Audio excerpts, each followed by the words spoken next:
Muy buenas tardes, bienvenidas a todas y a todos a este nuevo espacio de transparencia, donde estaremos hablando sobre perder el miedo a denunciar, protección a víctimas y denunciantes de la corrupción. Los instrumentos internacionales en materia anticorrupción plantean una serie de obligaciones para los estados. Responsabilidades que entre muchas van desde el fortalecimiento de sistemas anticorrupción, la adecuación de los marcos normativos nacionales, el fortalecimiento de las instituciones democráticas, hasta la adopción de políticas públicas anticorrupción.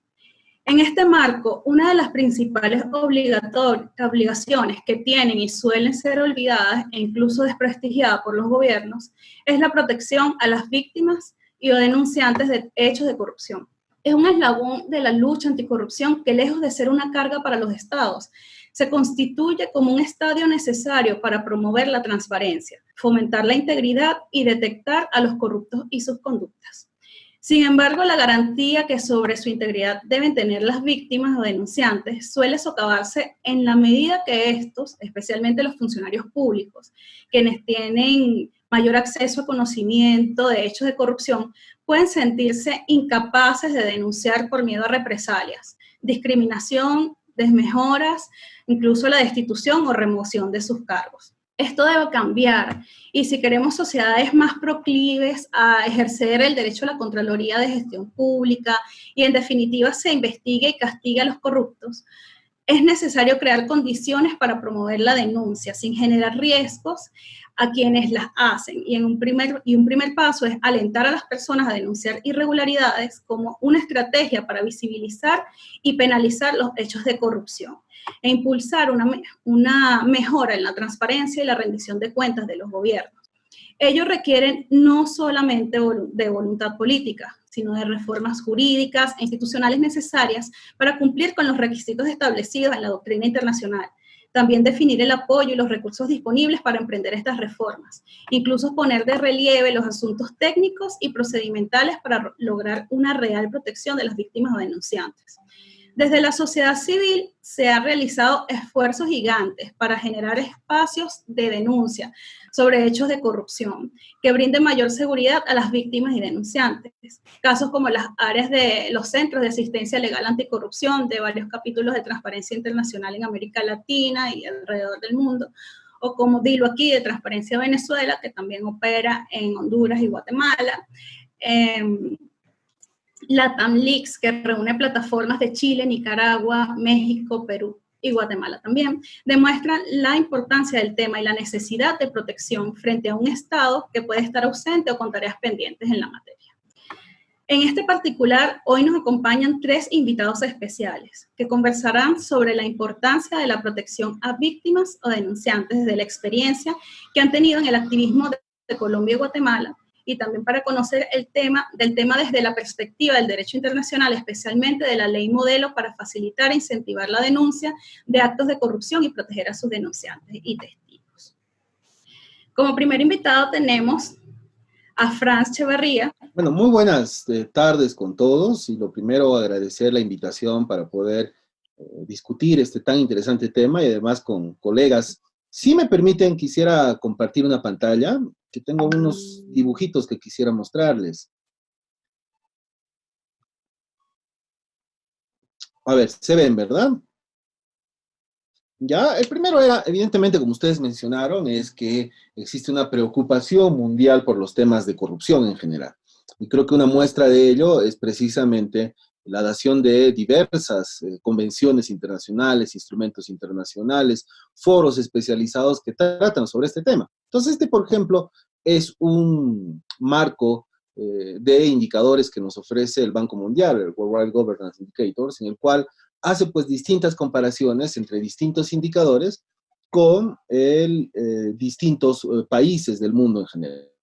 Entonces, intenté hacer una comparación sobre la efectividad del gobierno y el control de corrupción entre los países de altos ingresos de la OECD con América Latina y el Caribe. Y un poco resultado sorprendente fue ¿no? Una comparación desde el año 2008, 2013 y 2018, y en el cual claramente se puede ver cómo es que existe una relación directa entre el control de la corrupción y la efectividad del gobierno, ¿no? Podemos ver cómo países que tienen de la OSD. Una alta efectividad gubernamental también logran controlar adecuadamente la corrupción, y en sentido contrario, ¿no? Aquellos países que tienen una baja efectividad del gobierno no logran controlar adecuadamente la corrupción, aunque también podríamos hablar en un sentido inverso, ¿no? Que la corrupción como tal evidentemente tiene un impacto sobre la efectividad del gobierno, ¿no? Eso creo como una primera entrada hacia el tema. Lo segundo es que quisiera mostrarles un poquito, este es un cuadro sobre la legislación sobre protección de denunciantes en el mundo, básicamente en América, y que ha sido elaborado en función de los informes relacionados del mecanismo de seguimiento de la Convención Interamericana contra la Corrupción, ¿no? Los países con azul son los países que tienen leyes específicas y tienen sistemas fuertes, ¿no? Los países en amarillo son los que algunos tienen leyes específicas, pero tienen algunos o varios aspectos que tener que ajustar, y muchos otros tienen, digamos, regulada la protección de los denunciantes en otras normas, básicamente códigos procesales, estamos hablando de leyes que tienen que ver con especificaciones laborales, pero no necesariamente temas que tienen que ver concretamente con protección de denunciantes de corrupción específicamente, tal como lo recomienda la Convención de Naciones Unidas y la Convención Interamericana contra la Corrupción. Y ya algunos otros pocos países, los que están en rojo, que son los países que no tienen una regulación específica o una protección para los denunciantes de corrupción. Entonces, con todos estos informes que desarrolló el MESI, se ha elaborado más o menos un cuadro con las recomendaciones que tienen o que se habría que darle a todos los países, ¿no? Entonces, la principal de ella es precisamente establecer medidas de protección que no solamente den una cobertura a la integridad física de los denunciantes, sino que también tengan que ser extendidas, en este caso, a sus familias, pero también, por supuesto, a la protección de los empleos que estas personas puedan tener.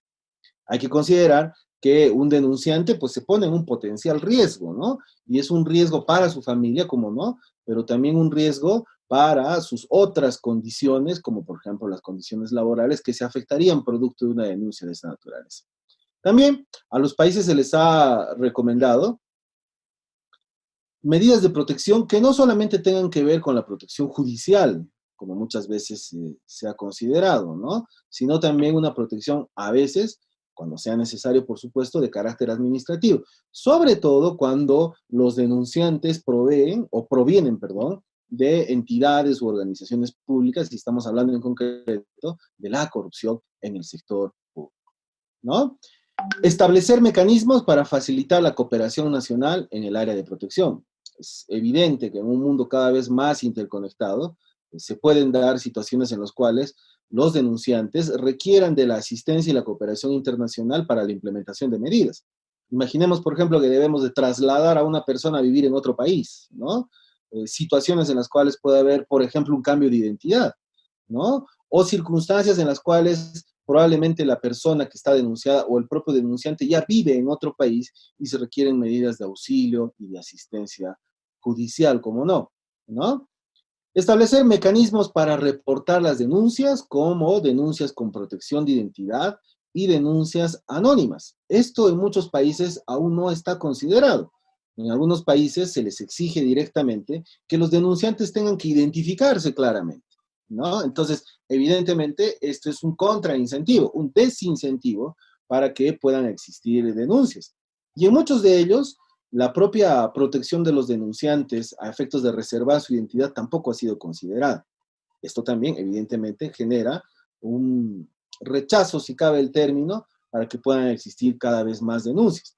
Y aquí, los distintos países tendrían que superar algunas consideraciones, como por ejemplo barreras legales, temas jurisprudenciales, porque en muchos de ellos se pone de manifiesto o se le da una mayor preponderancia a este principio de intermediación judicial, ¿no? En el cual el juez tiene que ver directamente al denunciante, ¿no? El juez tiene que valorar directamente con la persona que está dando esta información, pero esto, digamos, en una situación de corrupción en la cual se ponen en peligro a las personas, en muchos casos podemos hablar hasta de crimen organizado, de situaciones de narcotráfico, de trata de personas, en fin, todos los otros delitos conexos a la corrupción podrían eventualmente generar un problema concreto para poder facilitar las denuncias de corrupción. Reportar retaliaciones, reportar venganzas, ¿no? Generalmente las personas que denuncian actos de corrupción tienen este tipo de consecuencias, ¿no? Los despiden del trabajo, los amenazan de muerte, les generan situaciones de inestabilidad a sus familias, y entonces también de alguna forma hay que darle una cobertura para esto. Simplificar los formatos para hacer las denuncias, ¿no? Y para solicitar la protección a los denunciantes. Este también es un tema concreto que hay que debatir en la región, en la medida en la cual a veces los excesivos formalismos impiden que una persona pueda denunciar un acto de corrupción. Y entonces hay que buscar los mecanismos adecuados para dar todas las posibilidades, mucho más de pronto usando ya los propios medios tecnológicos, las denuncias anónimas, en fin, todo aquello que de alguna forma genere una mayor protección a los denunciantes y una situación en la cual él pueda tener una propensión natural a poder denunciar los actos de corrupción, ¿no? Una cobertura amplia, ¿no? ¿Qué quiero decir con esto? Que muchas de las leyes en nuestra región están concentradas en proteger la corrupción solamente en el sector público o la corrupción de naturaleza pública. Y en muchos casos olvidamos que este es un fenómeno multidimensional, que no solamente se centra en el sector público, sino también en el sector privado. Ya yo creo que la gran mayoría de países de América Latina y de América en general han avanzado, por ejemplo, en regular al sector privado, ¿no? La corrupción concreta en el sector privado, que es prácticamente la corrupción que vemos todos los días y de pronto hasta mucho más perniciosa que la que proviene del sector público.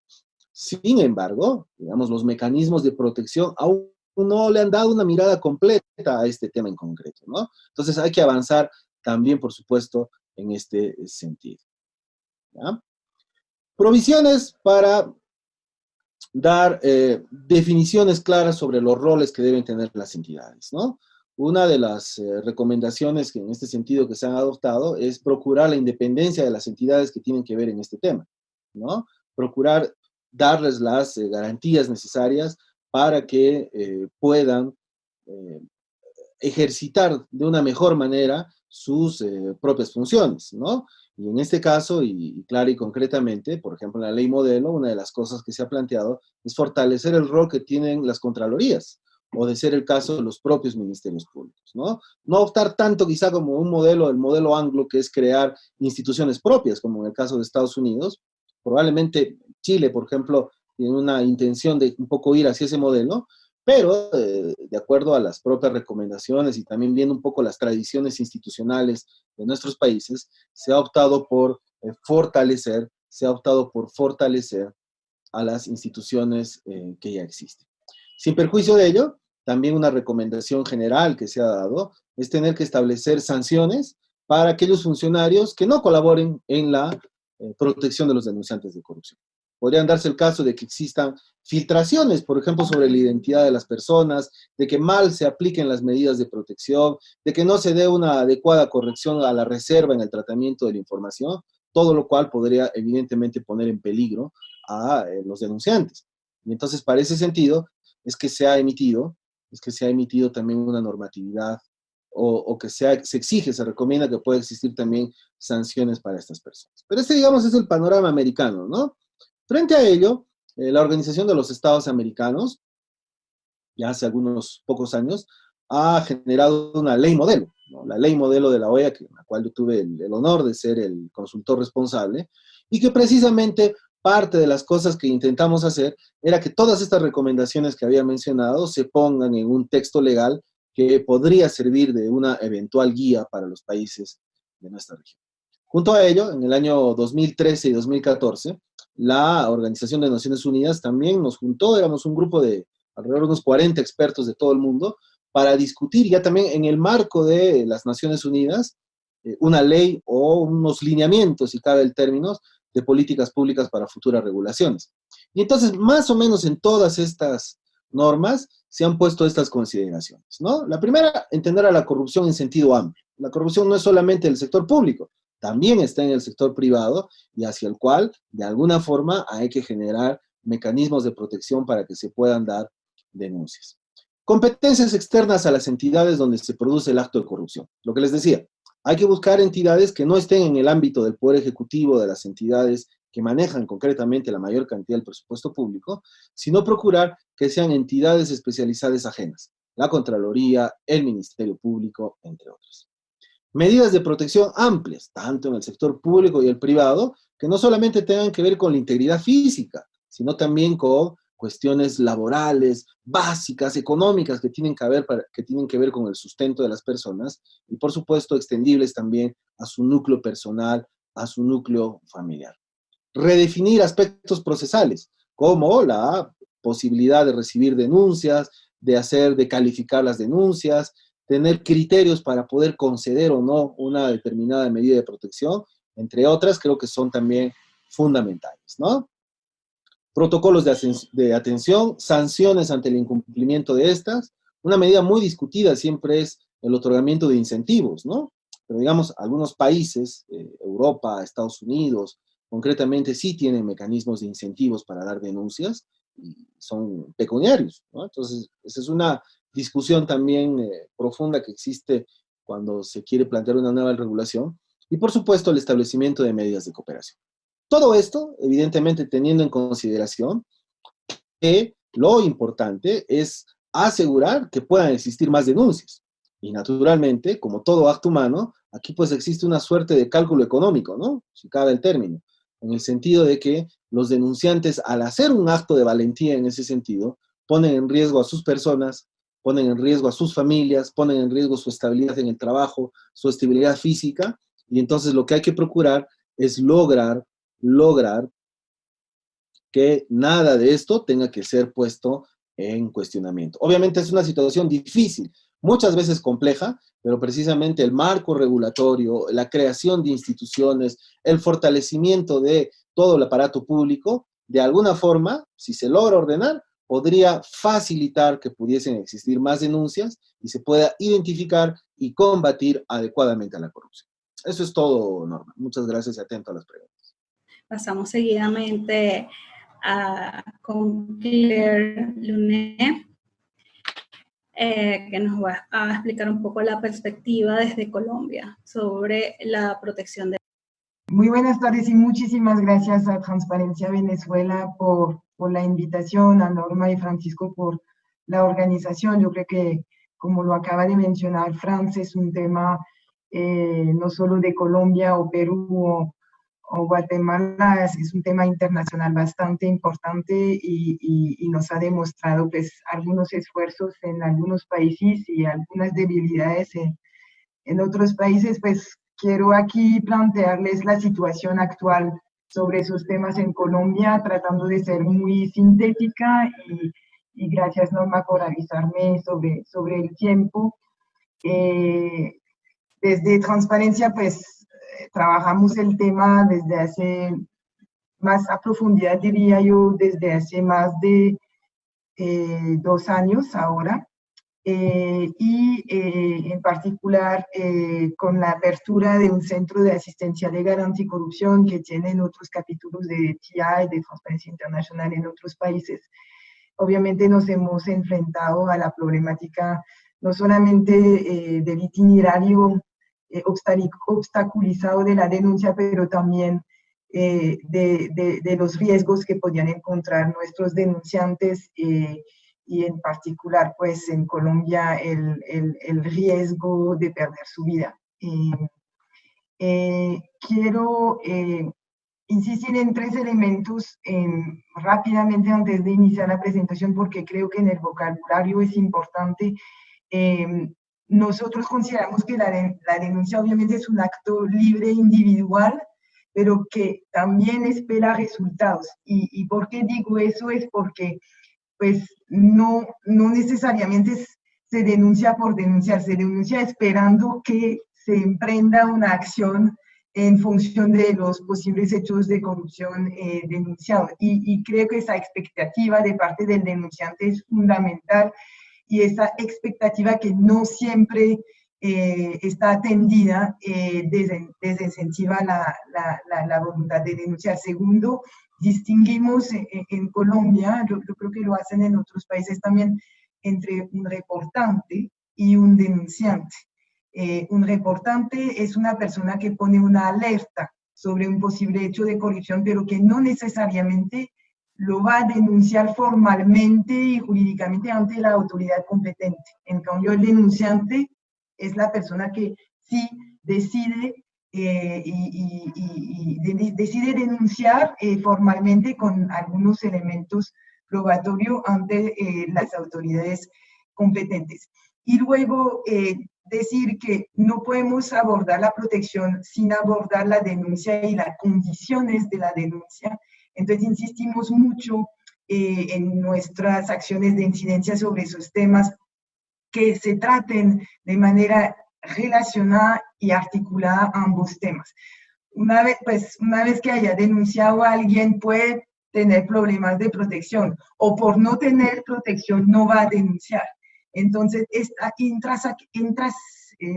intrínsecamente relacionados, y yo creo que es importante mencionarlo. Es un balance un poquito de la situación en Colombia.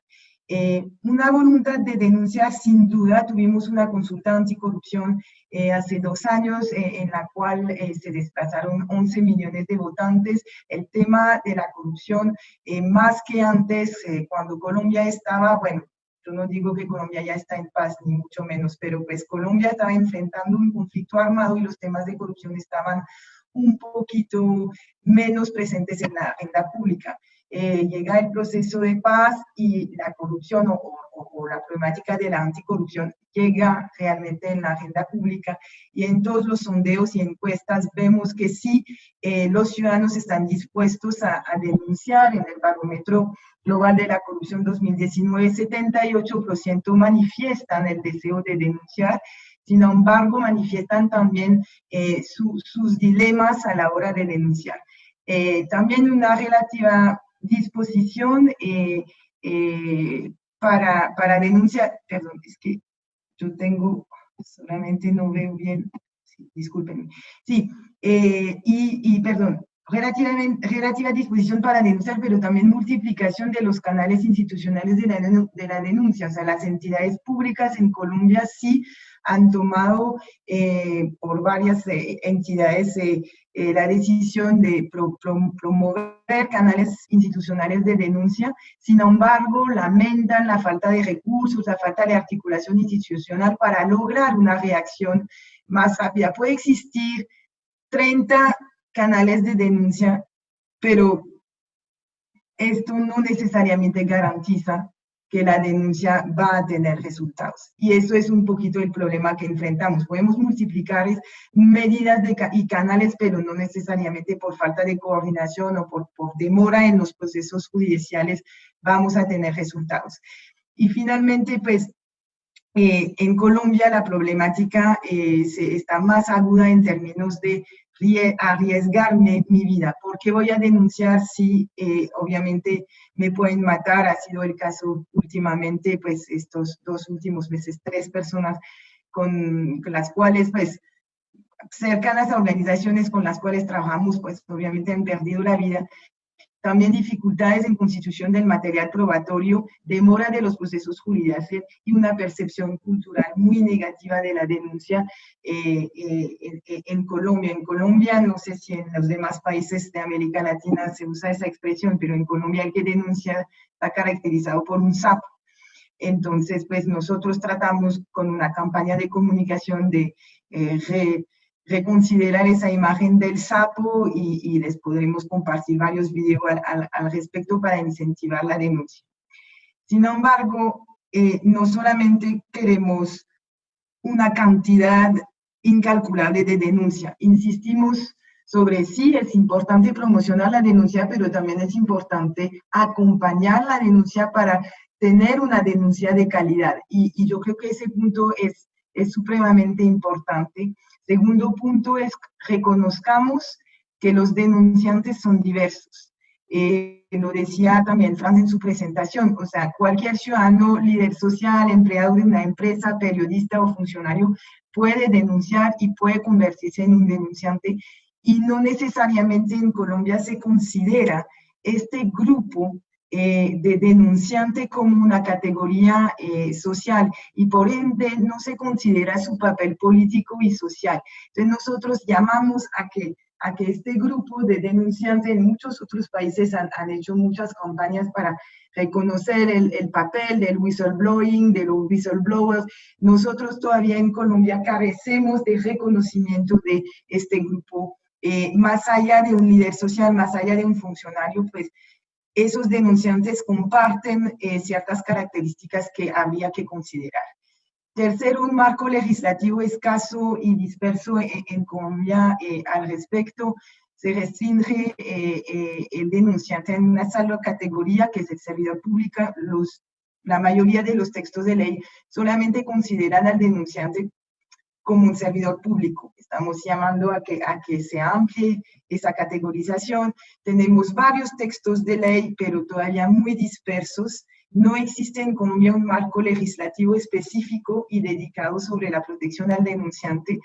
Y recientemente estuvimos con Transparencia siguiendo de cerca el debate legislativo alrededor de un proyecto de ley que contemplaba por primera vez esos dos aspectos, denuncia y protección, dentro de un marco más global de lucha anticorrupción, pero sí por primera vez teníamos unos artículos bien trabajados, creo yo, con muchos avances que abordaba esas dos temáticas. Sin embargo, el proyecto ha sido hundido, no sabemos si el gobierno lo va a volver a presentar. Era un proyecto presentado por el ministerio, perdón, por la vicepresidencia, y bueno, estamos viendo si retoman, pero obviamente dos temas complicados, esencialmente el tema del anonimato de la denuncia. Hay mucha reticencia en Colombia, y lo decía Franz también, en que la denuncia sea anónima, invocando argumentos de imposibilidad de tratar la denuncia anónima, cuando sí la denuncia podría ser, la identidad preservada podría ser garantizada a nuestro juicio. Cuarto, los riesgos del denunciante. No me voy a detener ahí, pero pues el miedo a perder su vida, la reputación, las represalias laborales, la falta de acceso a la información y obviamente una cierta desigualdad y discriminación ante la denuncia y la desconfianza entre las autoridades. Y aquí en es una encuesta que hicimos dirigida a varios actores que denuncian y por qué no presentan su denuncia, y aquí tienen caracterizados esos riesgos que ellos encuentran.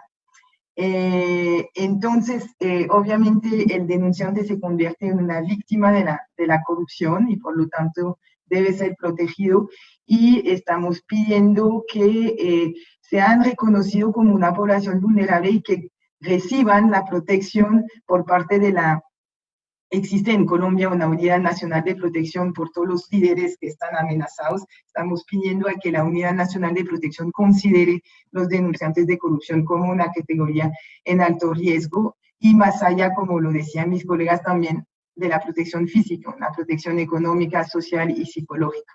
Algunas recomendaciones, 4 de parte nuestra, es brindar una respuesta eficiente a los denunciantes y acompañarlos para que haya mayor agilidad en los debidos procesos de investigación institucional y judicial.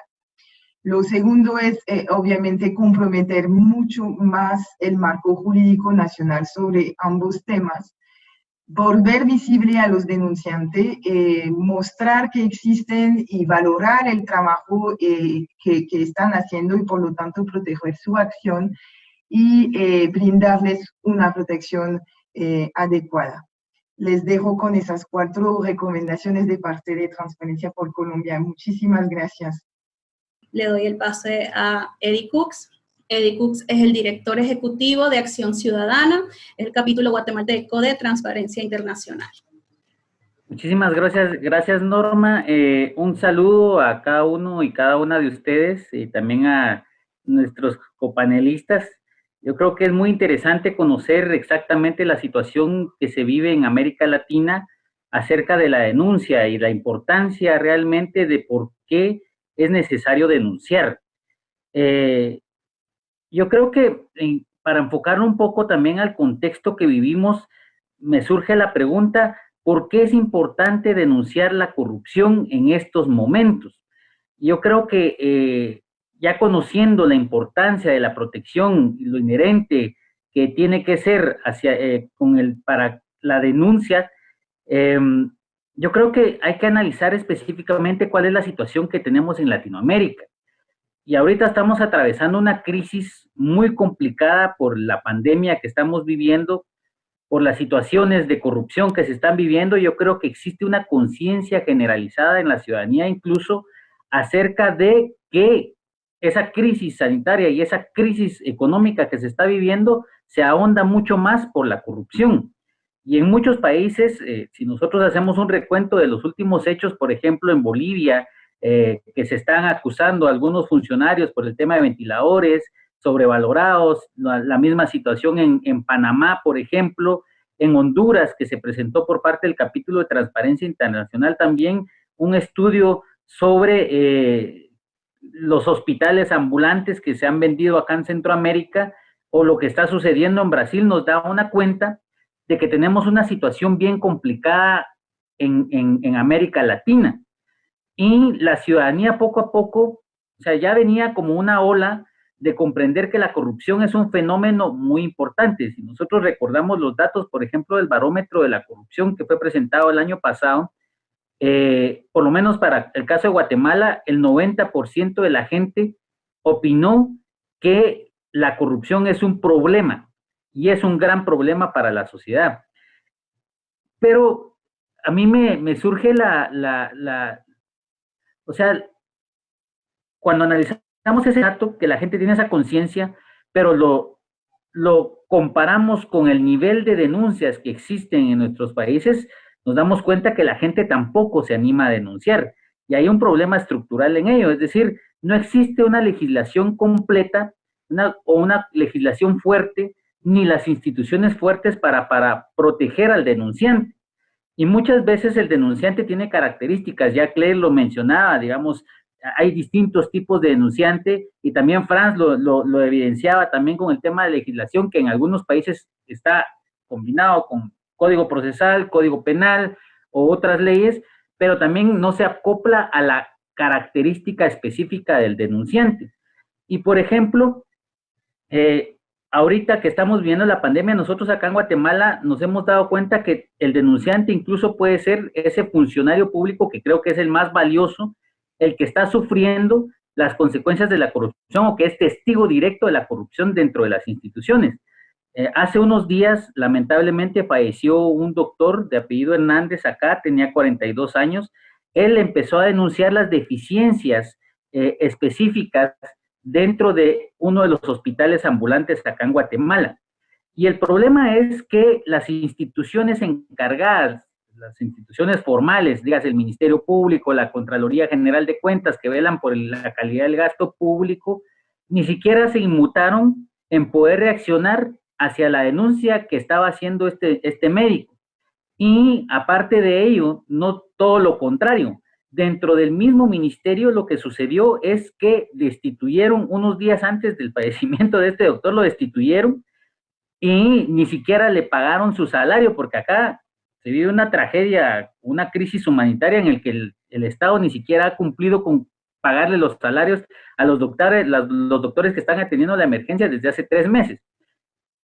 Y entonces nos damos cuenta de que él, a pesar de haber tomado la valentía de denunciar, nunca tuvo respuesta del sistema. Y ese es un problema bien grave. Y acá en Guatemala se ha tratado de impulsar legislación para la protección de denunciantes de corrupción. Incluso yo aprecio mucho el trabajo que hizo Franz realmente, porque nosotros sí utilizamos la ley modelo de la OEA para poder comparar la legislación guatemalteca, hacer un análisis sobre ello y presentar una iniciativa de ley. Eso lo hicimos en el 2016, más o menos cuando estaba en auge digamos, la ola de lucha contra la corrupción acá en Guatemala, que fue abanderada por la misma CICIG y que después pues continuó con otros países como Honduras con la Maxi. Entonces, yo creo que nosotros tenemos que tener esa conciencia de que a pesar de que vemos la necesidad de denunciar, no están fuertes las instituciones. Aparte de ello, quiero también dar algunos ejemplos de cómo es que la denuncia puede llegar a trascender. Nosotros en Guatemala, a través del Centro de Asistencia Legal Anticorrupción, que existen varios en Latinoamérica, y que también tenemos una coordinación, Norma no me mentirá, no puede decir, o sea, estábamos trabajando con los capítulos de transparencia en estos temas para poder promover leyes más fuertes o mecanismos de protección que incluso impulsemos desde Transparencia Internacional. Por ejemplo, en Guatemala nosotros tuvimos a un denunciante que lamentablemente tuvo que enfrentarse al sistema de justicia. Acá en Centroamérica ustedes saben que hay un grave problema de extorsiones y un grave problema de la migración por los problemas de extorsión. Es decir, mucha gente va a los Estados Unidos porque los extorsionan en sus negocios, en sus tiendas. En este caso, el de este señor, lo que transmite es que él denunció efectivamente la extorsión que estaba sufriendo, pero los funcionarios públicos, el Ministerio Público, la policía, que tenían que hacer la investigación, tardaron en actuar, y cuando actuaron, lo presentaron ante un juez, y el juez vino y lo tomó como testigo protegido, pero al momento de la audiencia frente a los mareros, que son un crimen, bueno, no es crimen organizado, pero son bandas criminales muy fuertes acá en Guatemala, que incluso llegan a asesinar a sus víctimas, el juez obligó a este denunciante a descubrir su identidad, cosa que está prohibida en nuestra legislación. Lo hizo, tuvo que dar su nombre, y después de ello el mismo juez liberó a las personas que estaban siendo acusadas, a pesar de que había bastante evidencia. Las consecuencias de ese caso llegaron al punto en el que la familia de este señor tuvo que abandonar el país. Él se quedó administrando todavía sus negocios, denunció al juez, denunció también el proceso. Entonces ya nosotros desde la LAC, desde Acción Ciudadana, retomamos el caso, se presentó ante las autoridades de justicia el caso de la denuncia disciplinaria, y se logró sancionar a este juez. Y poco a poco, pues él fue reconstruyendo esa parte de su vida, porque realmente sí fue muy afectada, pero poco a poco se fue transformando, y ahora él es un activista que hace auditoría social acá en Guatemala, está impulsando leyes de protección de denunciantes, leyes para poder fiscalizar a los funcionarios públicos también, y el tema de justicia lo tiene muy, muy adentro. Entonces, yo creo que si existieran las garantías mínimas, créanme que los denunciantes, especialmente las víctimas, punto que resaltó Claire y que me parece muy importante, que las víctimas de corrupción muchas veces son directas, muchas veces indirectas y a veces muy difusas, pero que hay que tomar también en cuenta el aspecto victimológico de los denunciantes. Y yo creo que en este caso, si ustedes se dan cuenta, es la reconstrucción de una persona a partir de una atención de un denunciante, que lamentablemente dentro del sistema estatal no funcionó, pero también la sociedad civil, como nosotros, Transparencia Internacional, podemos trabajar. Entonces, yo creo que con eso quedo pues con mi exposición, y también atento a las preguntas. Creo que mi enfoque es un poco más directo hacia la persona y hacia el denunciante específicamente, y obviamente tomando muy en cuenta los datos que ustedes han transmitido. Muchas gracias.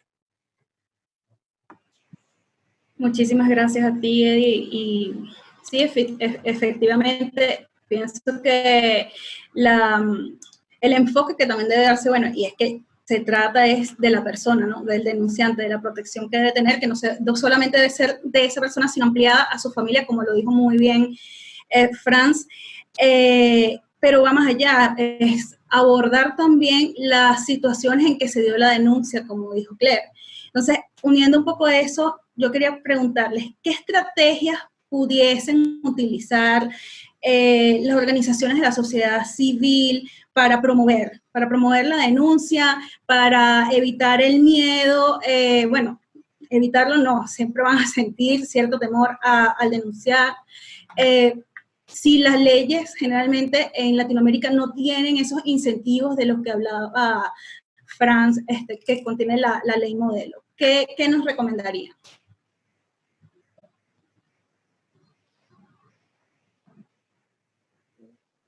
¿Para quién es la pregunta, Norma? Para cualquiera de los tres. Ya, de pronto algunas ideas. Mira, Evidentemente, desde la sociedad civil se puede generar una incidencia pública a efectos de mejorar las normas. Y eso es en buena cuenta lo que Eddie nos ha contado. Y yo creo que en buena hora los distintos capítulos de Transparencia Internacional pues vienen realizando labores en ese sentido. Está muy bien. Pero me parece que se puede dar un paso adelante más. Y es un poco fomentar la cultura de denuncia, ¿no? Los países asiáticos, por ejemplo, han tenido relativo éxito en esto, ¿no? De tal suerte que, digamos, por lo general, el denunciante es mal visto, ¿no? Porque es el que está acusando a su colega, el que está acusando a su jefe, en fin, lo que fuese. Pero esto, digamos, es una percepción cultural que puede existir. Pero si lográsemos también, digamos, desde la sociedad civil, promover un cambio de esa cultura, estaríamos ayudando en mucho a favorecer las denuncias que existen, ¿no? Hacer ver, pues, que el denunciante no es el acusete, ¿no? El chivato, como le dicen en algunos países, sino, digamos, es una persona que debe tener un reconocimiento por el valor que está teniendo a poder dar, en efecto, una denuncia, ¿no? Y ahí, digamos, la sociedad civil tiene un papel importantísimo precisamente en este cambio cultural. Obviamente, no es fácil, ¿no? Porque, como les decía, en muchos contextos, a los denunciantes les va mal, ¿no? Pierden el trabajo, los amenazan de muerte, digamos, tienen situaciones muy críticas, muy graves, ¿no es cierto? Pero, digamos, es parte de un proceso integral en el cual yo creo la sociedad civil pudiese ser clave en ese sentido, ¿no? Generar una suerte de incentivo cultural, ¿no? De aceptación social, de que finalmente una denuncia es también parte de un servicio social, de un servicio público, de una contribución a la comunidad que se hace, ¿no? Ahí creo que la sociedad civil podría entrar a trabajar mucho más. Gracias, Franz. Acá tenemos unas preguntas del público. Dicen, de acuerdo con su experiencia, no señalan cuál de los panelistas está haciendo la pregunta directamente, pero dicen, ¿qué resultaría más beneficioso en el caso venezolano? ¿Reforma o creación de una nueva ley específica para casos de corrupción? Ello tomando en cuenta la existencia en el país de la Ley para Protección de Víctimas, Testigos y demás sujetos procesales aplicable en materia penal, además de la existencia de estructura creada para la protección de estos en el Ministerio Público, específicamente la Coordinación Nacional de Protección de Testigos. Aunado al hecho que es cierto que el denunciante de hechos de corrupción puede devenir en testigo, objeto de protección, tal como las víctimas y demás sujetos procesales. Queda abierta para quien quiera responder esta pregunta. Bueno, no conozco muy bien la normativa venezolana. Tal vez, Norma, me puedes ayudar al cumplir mi respuesta. Sí. Pero yo creo que hay una diferenciación bien clara. Una cuestión, y la tendencia de los países ha sido como normar la actuación de los sujetos procesales. Entonces, por lo general, se crea normativa para proteger a los sujetos procesales. Para ello hay que tener una calidad dentro de los procesos penales que se siguen. Se crea una institucionalidad, ya sea el Ministerio Público o el mismo organismo judicial o los jueces, pues tienen sus mecanismos de protección al ser ellos sujetos procesales y también algunos programas de protección de testigos. Pero ahorita a lo que nos referimos, y creo que por ahí va la diferencia con lo que estamos hablando en el panel, es acerca de la denuncia de corrupción y del testigo de corrupción, que tiene que tener un régimen distinto a mi parecer, puesto que, digamos, un denunciante ya lo hacía la diferenciación clara, digamos, hay una persona que reporta corrupción y una persona que efectivamente denuncia la corrupción ya con una acción legal. Entonces digamos, tienen distintos niveles y aparte la protección no solamente es dentro del proceso penal. Retomo el ejemplo del médico, acá una tragedia, pero él era un funcionario público que hizo una denuncia tanto a las entidades como también una denuncia pública, pero tiene que tener ciertas protecciones en su trabajo. A él lo destituyeron, incluso dentro de la institución le causaron algún tipo de daño, y a través de una normativa específica de protección de denunciantes de corrupción se puede garantizar mucho más la protección de estos. Entonces, por ahí va la respuesta, pero tal vez Norma puedas ampliar un poco más. Claro, partiendo de allí del punto de sujetos procesales, el denunciante como tal no es un sujeto O sea, no es parte del proceso, de hecho no se considera víctima, que es quien pudiese ser parte.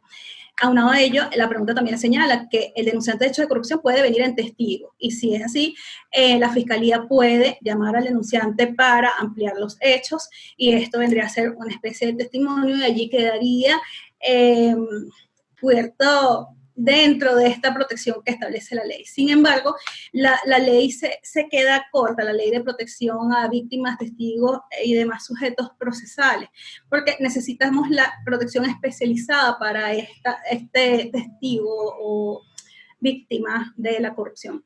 Empezando, como señalaba anteriormente, que no existe la opción de denunciar de manera anónima. Tienes la estructura también, como señalaste, tenemos la estructura de la CONAPRO, pero es que tenemos unas instituciones que también están completamente debilitadas, no tienen la capacidad ni monetaria, no tienen la capacidad tampoco en materia de funcionarios para hacer cumplir estas leyes que tenemos, ¿no?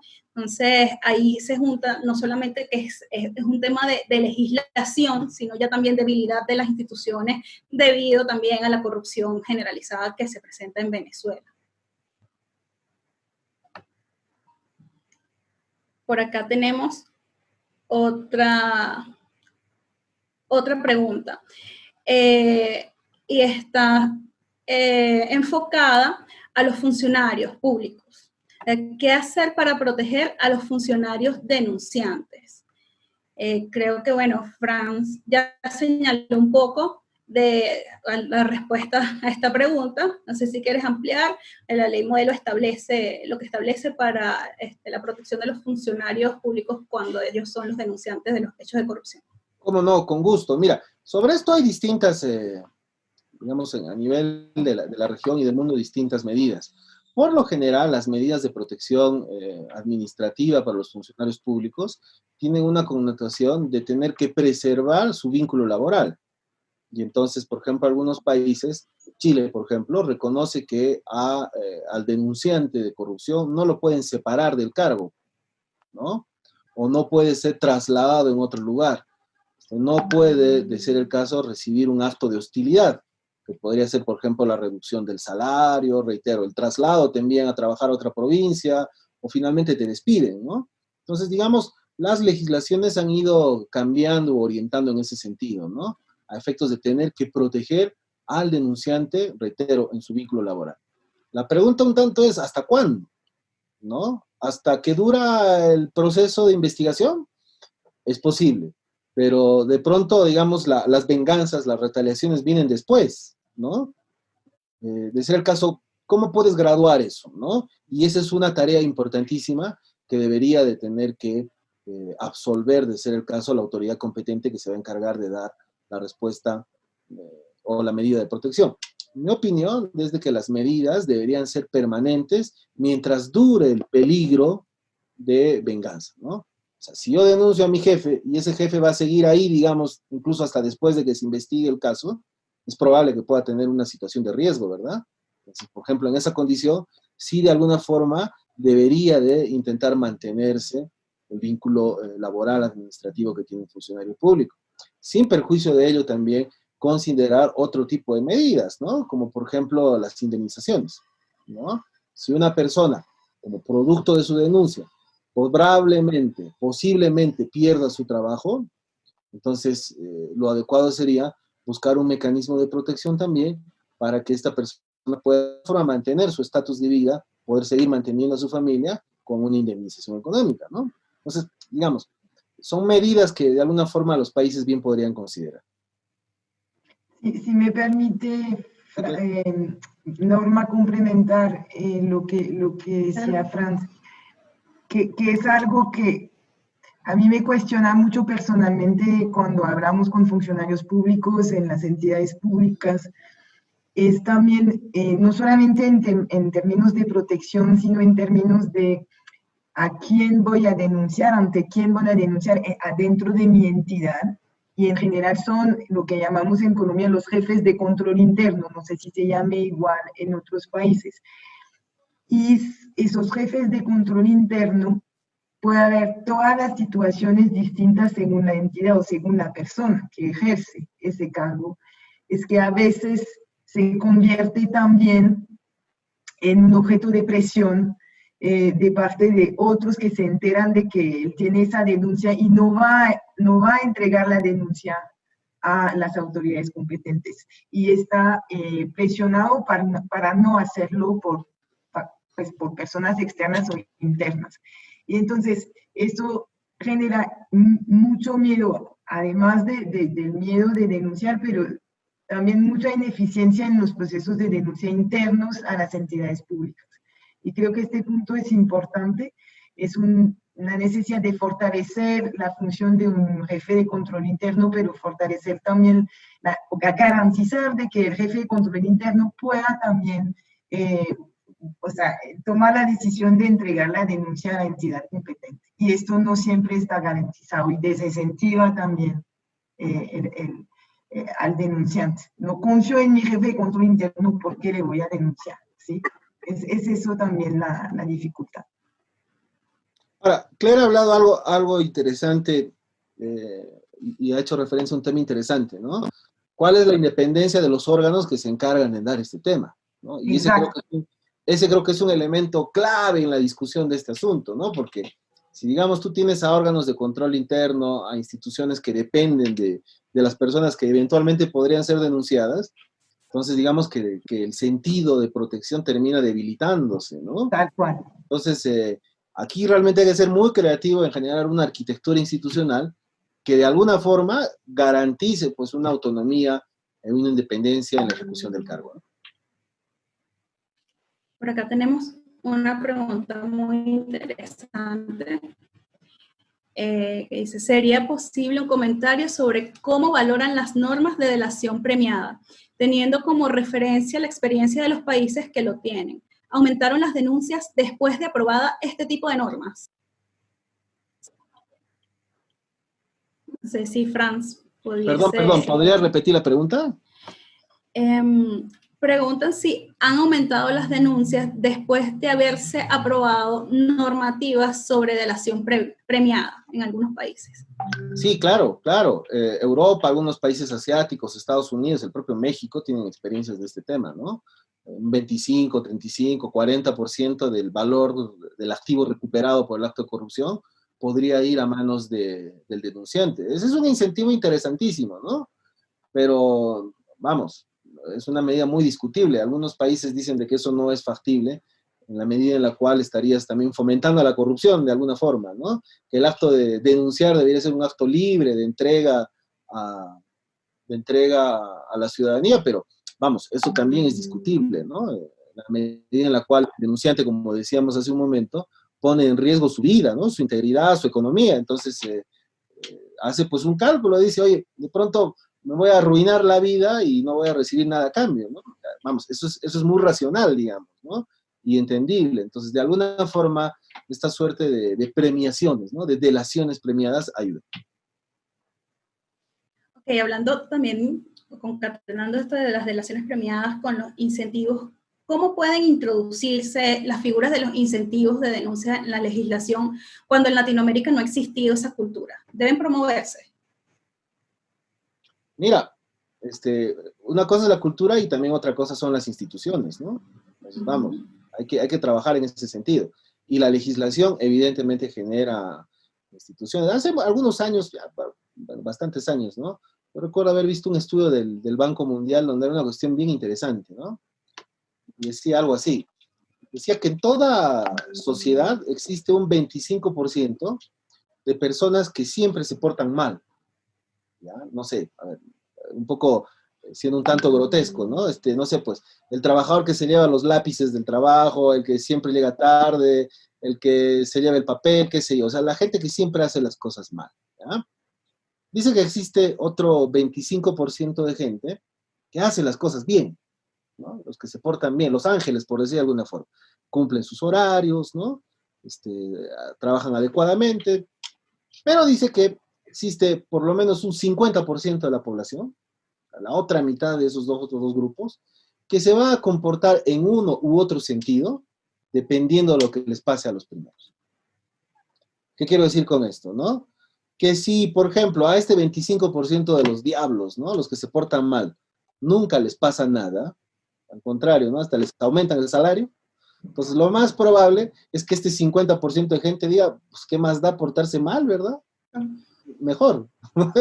Y en sentido contrario, si este 25% de población que hace las cosas bien, nunca nadie lo reconoce, ni siquiera les dan un diploma o por lo menos un permiso para ir a la actuación de su niño en el colegio, ¿no? Entonces, lo más probable es que este 50% de gente tampoco haga las cosas bien, porque dice, bueno, ¿qué sentido tiene portarme bien, verdad? Entonces, al interior de las instituciones es precisamente donde hay que hacer esta suerte de arquitectura institucional, ¿no? Los incentivos no necesariamente son monetarios, pecuniarios, también pueden ser muchas veces simbólicos, ¿no? Y en esas cosas creo que las instituciones, ¿no? La corrupción no es solamente un tema de naturaleza penal, ¿no? Ojo, es sobre todo administrativo, ¿no? Entonces, concretamente ahí creo que las instituciones tendrían un amplio margen de trabajo en adelante, ¿no? Muchísimas gracias, Franz. Bueno, creo que ya no hay preguntas del panel. Hemos concluido por acá, bueno, de Transparencia Venezuela. Les damos una vez más las gracias a todos y todos por haberse conectado con nosotros en este espacio de transparencia. Cierro con las recomendaciones que podemos ver que establecidas en la ley modelo y también las que señalaban nuestros panelistas de brindar respuestas eficientes a la denuncia ciudadana de corrupción, fortalecer, comprometer el marco jurídico nacional, estudiando lo establecido en esta ley modelo, brindar una protección adecuada, no solamente quedarnos con las protecciones básicas, sino ir más allá. La protección de la relación de empleo público de los funcionarios es importante, es tanto como una garantía, como también puede ser un incentivo, ¿no?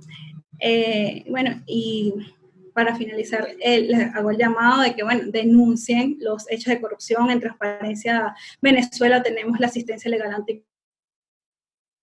aquí, a través de la cual pueden hacer reportes de corrupción, pueden descargarla a través de Apple o de Android. Muchísimas gracias a todos ustedes por participar, muchísimas gracias Claire, Franz, Eddie, por sus magníficos aportes. Encantado, un abrazo para todos. Norma. Gracias. Un saludo, gracias por la invitación. Hasta luego. Gracias.